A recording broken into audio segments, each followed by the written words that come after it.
Hello po sa inyong lahat mga ka-crypto. Ako po si Pinoy Crypto Trader at sa video na ito ay atin pong pag-uusapan ang tungkol dito kay Shiba Inu.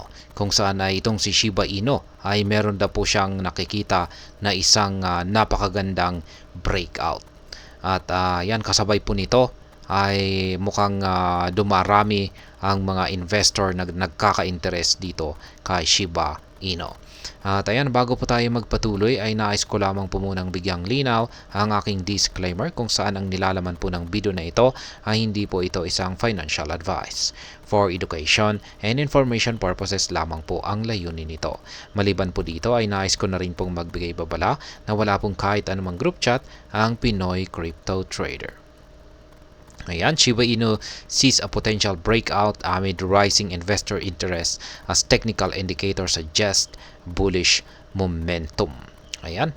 Ito po yung aktual na tweet ni Davey Satoshi. Ayan, ang crypto analyst po rito na nagbahagi ng kanyang technical analysis dito kay Shiba Inu. Ayan po yung kanyang chart dito. Ayan, ayon po kay Ginoong Davey Satoshi, ay meron po siyang nakita rito sa daily chart time frame ni Shiba Inu na isang symmetrical triangle pattern. Yan, ang pattern na ito ay madalas na sinusundan ng isang breakout. At ang yan yung price action ni Shiba Inu nitong mga nakalipas lamang na yan yung kanyang month long trend ay nagpapakita po ito ng isang breakout. Kaya isa po itong magandang balita. Maliban dito ay yung kanyang support line na rin ay nananatiling matibay. Kaya nagsasuggest po ito ng isang upward na trajectory or paangat na paggalaw ni Shiba Inu. At ayan, yung sunod naman dito ay meron po tayong dumarami po yung mga investor na nagkaka-interest dito kay Shiba Inu. Yan, ang pinagkakagulan po rito kay Shiba Inu ay yan, meron po kasing isang crypto enthusiast dito na katulad ni Shiba Pendence. Ayan, si Shiba Pendence. May actual po siyang tweet rito. Ayan. Yan po si Shiba Pendence. Ay siya po mismo yung naglabas ng report na may increased interest po dito kay Shiba Inu.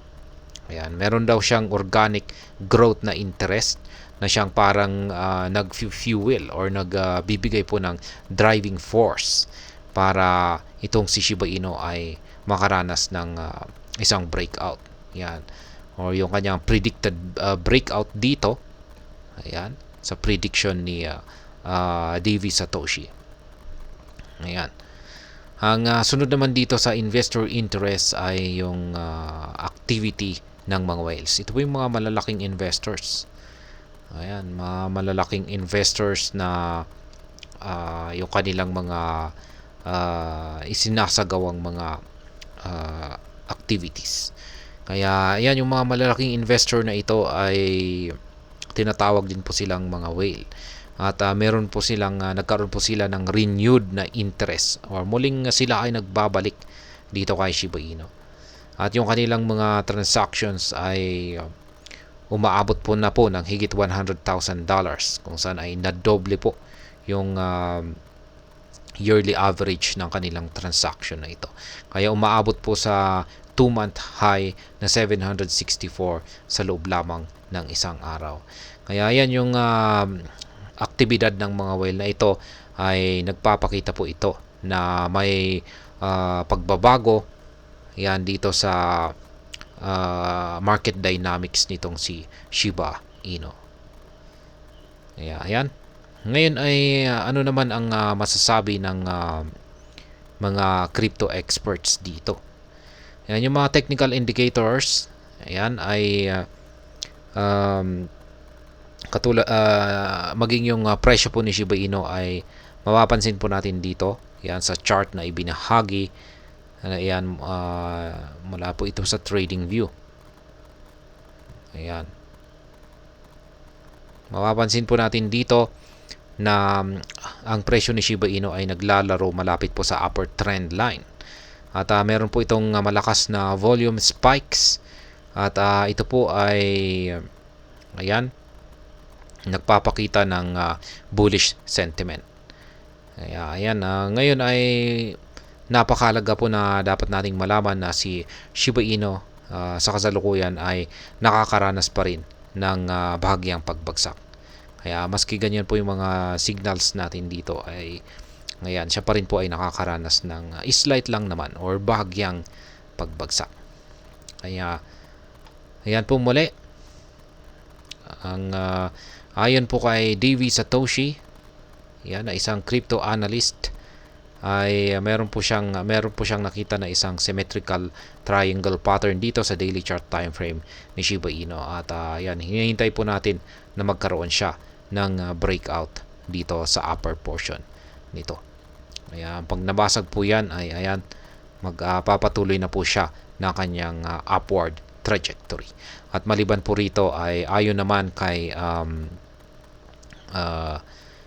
po rito kay Sheba Pendants ay yan, muling nagbabalik yung mga malalaking investors dito kay Shiba Inu. At dahil dyan, yan, ay dahil po sa mga bagay na yan ay mukhang yan po ang magdudulot para muling magpatuloy sa pag-angat sa presyo itong si Shiba Inu.